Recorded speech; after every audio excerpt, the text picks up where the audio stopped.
India's heritage is fast becoming a contemporary global value.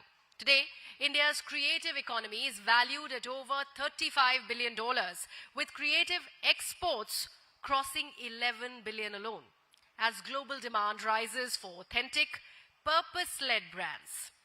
As Indian brands take heritage to the world, the challenge is no longer scale alone, but how to grow with integrity, embedding sustainability into creation, storytelling, and supply chains, so legacy strengthens both brand and long-term business value.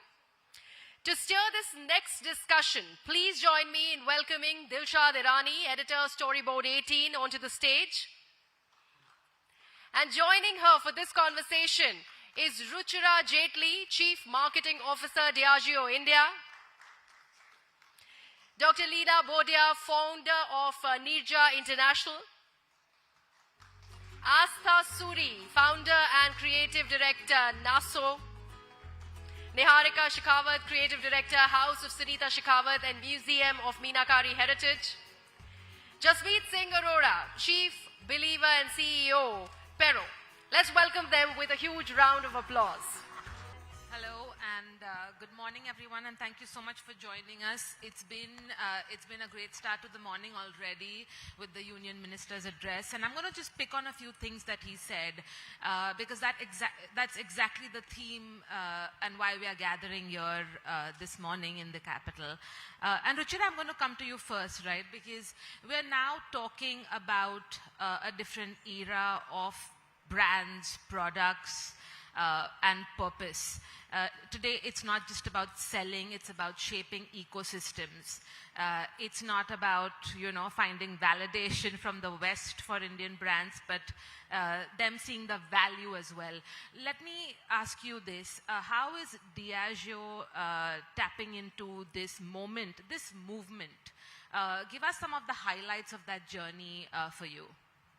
Thanks, Dilshad, and delighted to be able to kick this off. And I'm sure we're going to hear really interesting perspectives from everyone here. I have to say, as a global company, I'm really proud of the work that we're doing out of India. And a lot of it is local for local, as much as it is India to global, right? So when we, for example, started out, you asked for highlights. We do a tremendous amount of work in the communities that we are participating in. We have a very distributed manufacturing as a consequence of our business. We manufacture in 28 locations. That's not the case for most FMCG products, and across different states. And that gives us the ability to impact those states with things like water stewardship, with a recycle or a renewable footprint that is way ahead of competition or of other brands. Or if I were to go even further, impacting grassroots communities in the places that we operate. But if I look at a specific example, it would be my favorite example, which is Godawan. Now, Godawan was born out of India, and it was born out of the idea that we can build a global brand that talks conservation of an Indian heritage, of an Indian craft, and of an Indian asset. And the asset is the Godawan bird. So for years, we worked with the grassroots organizations on saying, how do we conserve the bird and get the population up? Starting from 73 or 74, we went to 100, which we commemorated, then 173. Put it on then on a whiskey, which now sells across the world. In a water scarce area like Rajasthan, we had someone speak about it. Water scarcity meant that we use every resource very, very carefully. So it is not just about a brand or about a conservation effort, it's also about then building the true credibility to be, and we've won the Alliance for Water Stewardship certification. This is the only plant in Asia, because that's what we need to do when we create a spirit out of Rajasthan, which then gives back to the local communities. It's a lot, and I'd love to say more, but I'm sure you've got more too.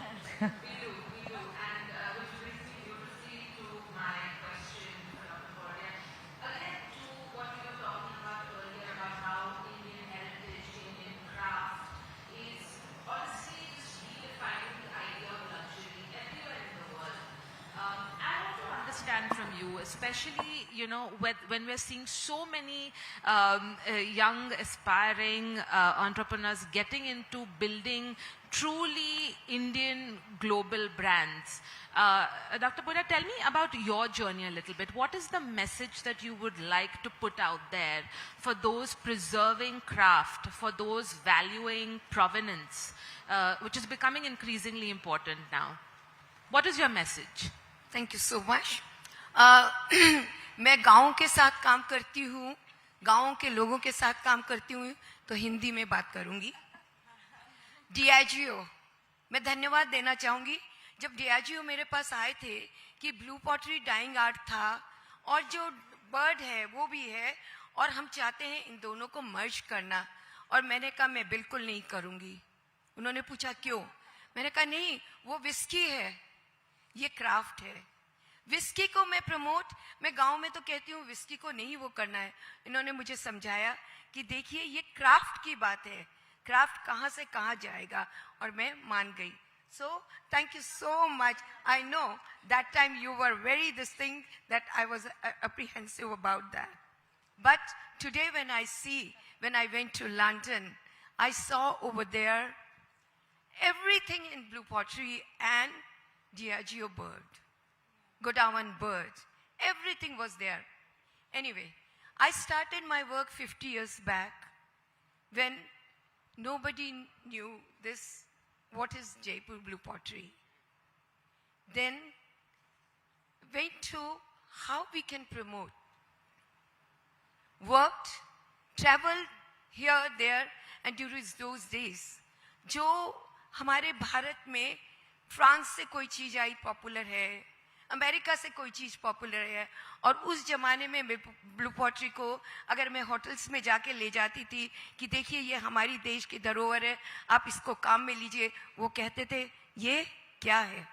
पर आज कुछ लोगों की बदौलत जब blue pottery को वो लोग देखते हैं, उसमें Diageo को भी मैं इंक्लूड करना चाहूँगी, और आज जब वो लोग आते हैं और कहते हैं कि नहीं हमें 5 स्टार 7 स्टार होटल्स में ब्लू पॉटरी को ही लगाना है, अलग अलग. उसमें कहानी बहुत लंबी है, अगर आप आगे मतलब इनसे वो करके तो मैं इसके बारे में और कहूँगी कि किस तरह हमने इसको आगे किया.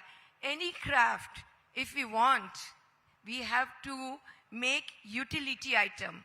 If we want to make the craft survive, we have to make utility item, and that's how you name the thing, and we are telling yes we are making. Thank you. That's a lovely point there, Dr. Bordia. I really appreciate that on the point about utility. But Niharika, let me ask you this, because while we're on the idea of craft and that knowledge that comes with it, but now we're also seeing that appreciation change for it. But how do you sort of avoid the trap of nostalgia though? You know, where it's about future facing, it's about building communities, it's about preserving that heritage and culture and craft, but also making it very relevant and desirable for generations today. Give us your view on that, given the heritage that you are, you know, taking into a new world. Hi everybody, and good morning. It's really nice to share this amazing conversation with an esteemed panel. You know, yesterday I was at the India Art Fair, and I come from Jaipur, live here. I always call myself an expat living in Delhi. You know, art, so many conversations were going around art, and I think it's become the most common topic over a dining table in any community. We all want a part of us to be associated with art. And somebody really asked me yesterday, what is art? I was like, okay, like I don't think I qualify as a patron, and I'm not that old to comment. But I think for me, any expression, patronage, and anything that has context to what you're creating is art. And certainly I take pride in being the second generation. My mother started this beautiful label. People like Leela Auntie and, you know, my mother, they've shaped that whole conversation about how to go beyond only creating an entrepreneur spirit and patronizing craft. And I think that's been an initiative when we thought that, okay, do we just want to be jewelers And that was a question that we asked ourselves as a family, and that's when we initiated the Meenakari Museum. And I think it's been an incredible journey. And ever since I personally have embarked on it, I just feel there's meaning in everything that you patronize. And it's so romantic, it's beautiful. And once you get into that dimension of patronizing, everything feels very small. So yeah, I just feel that the generation, and I think and I'm sure Astha will agree and all of us, that we've all come back getting our exposures around the world. And it's a happy choice that we're making to be where we are by putting, our craft, our lineage with that pride, with India heritage. So I think that's what I tell everybody, and I'm not like being preachy, but if we can come back and do our bit in our own country with global exposure, I think that's patronizing enough. That's a great point on pride, and we're seeing that resurgence of pride in our heritage and culture. And let me ask you this, Astha. Again, what was your motivation? You're on the cusp of, the new generation, Gen Z. What was your on the cusp? What was your motivation for, getting into the space of preserving the brand, the business, and then taking it to another level, again, making it relevant?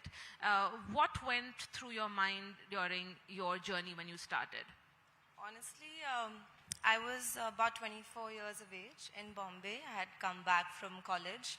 All that knowledge put into a bag, and here I am looking at people around me, struggling myself, trying to figure out what to do, how to distill down that knowledge and actually create something purposeful. I wasn't satisfied doing anything that I had studied back in college. I'm an interior architect professionally, and when I came back, I tried everything. I put my foot into everything. Nothing really spoke to me as a matter of intention. With a family legacy of perfumery, I'm the 4th generation. Never was I told or expected to be joining the business or even take a little leap out of it and branch out my own narrative. What I could see around in Bombay was stress.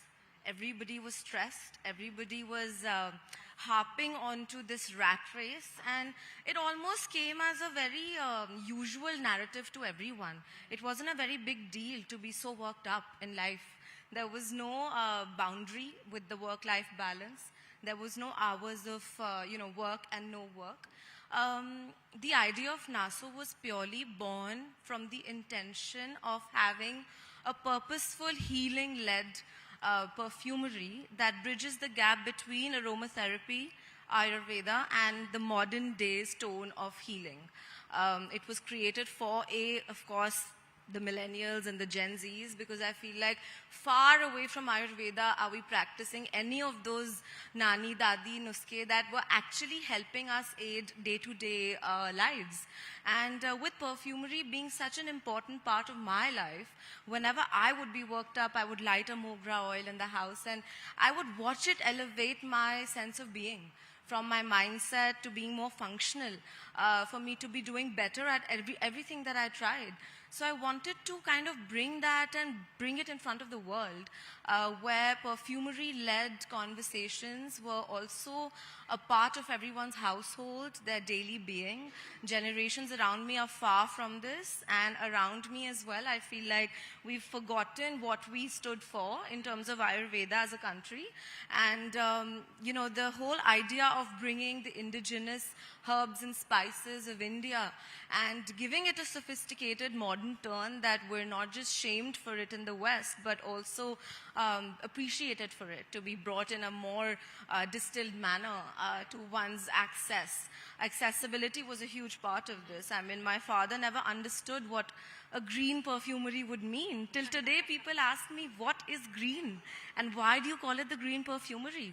But because we studied so much about green design, I graduated school at 2014, and design and technology, construction, everything had material as green to be introduced.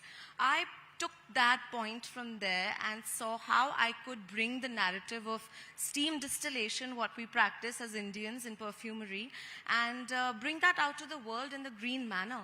And Attars was the first ever revival that I wanted to bring about, and so on and so forth led the perfumery's variations. But yeah, it was made to heal, and it was made to amplify one's day-to-day life. And that's the idea now, right, Jasmeet? That consciousness that has sort of seeped into our behavior. And let me ask you this, how do you define conscious consumption or conscious luxury today, especially with your label? Firstly, privileged to share the stage with all the ladies. Good morning to everyone. Yeah. So Pero was founded by the belief of making our own textiles and building a beautiful amalgamation of all the crafts of the country, and to make it globally relevant, which was inspired by the effortless styles of the remote India, because there are so many Indias and there are so many styles across. So what we did was put it together and brought a beautiful amalgamation, and what made it globally relevant was that it was a mix. It was not one Indian craft screaming that I am the handicraft of Gujarat or I am the handicraft of Andhra. It was one meticulously put together, handmade in India piece, which made it globally relevant. That philosophy, and aside from aesthetic that we put into our thing, we meticulously worked with all the weavers and ensuring that there was interventions in the quality of the hand weavers that we work with, or the craftspeople that we work with, making them conscious of the quality, ensuring that they move to a slightly contemporary aesthetic while keeping the knowledge that they have honed over the years in mind and keeping the craft alive. And luxury, if you say for Pero, luxury is to create a piece which is created by keeping the end consumer in mind. And when they wear it, when they interact with that piece, they don't just appreciate the art and the detailing, but also the love that has been poured into it. For Pero, luxury is slow hand detailing process. It is about finding that embroidered heart somewhere in the garment which you would not see while buying it, maybe discover it after a few wears, or the hand embossed brass button with Pero written on every button that we do. Okay, so it is about creating heirloom pieces which you would treasure and relish when you're wearing it, but you also pass it on to the next generation like true luxuries. So that is how Pero would define luxury. You know, I'm gonna try and sort of close this discussion with there are two parts to this conversation, I believe. You're talking about the consumer at one end, and of course the brands that bridge the consumer to the people every day, actually preserving the craft, exercising the craft, honing their skills. And before I come to you, Ruchira, to give us the closing statement on that, let me ask you, Dr. Bordia, when you look back at your work with people in India's villages, building on their craft, what is that one thing that you feel that sticks with you even today? And how do they feel about this, resurgence for Indian craft globally? One thing I just wanted to tell before that Indian original craft, some of the places dying. The craftsmen's children, they don't want to adopt. So many reasons are there, I won't explain right now. And for that, what we are doing, the remedy I'm telling, all the craft, all the states in CBSE, we are introducing as a subject. In Blue Pottery, block printing, those all craft in Rajasthan, they have adopted in CBSE, 6th, 7th, 8th, and after that, 9th, 10th, 11th, and they will get the certificate. So first thing I wanted, craftsmen, no, they won't be. They will be the master.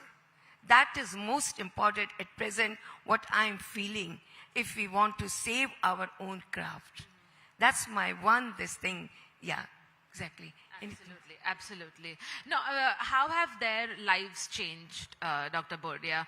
And now with this resurgence that we're talking about, Indian heritage brands, new Indian brands, building for India, but for the world as well. And again, it's not about validation anymore, but value. So what is your thought on that? Now people started understanding what is our heritage craft. So more and more people are buying. So we are now on an upper stand because of rest of the world. Their own handicraft is dying. So right now we are on the upper hand of the world's this thing. So still we are carrying our heritage. We are working for that. We are going ahead. Lovely. Ruchira, your final thoughts on, because there's one thing in this conversation which is marrying, of course, purpose with profits, especially for businesses, while finding that, that sustainable growth lever. So just your closing comments on what you've heard. I think, first Everyone of all, say, kudos to every one of my panelists. We've got such stellar examples in India. I mean, really, it's something. I'm awed. But to your point, I'm looking at, the theme, which is the purpose economy. And that's the point you made. Brands with purpose and brands that give back, not just to consumers, but to all their stakeholders, where they produce, the craft that they use, though they are more resilient. They create long-term strategies and thought leadership that other brands can't.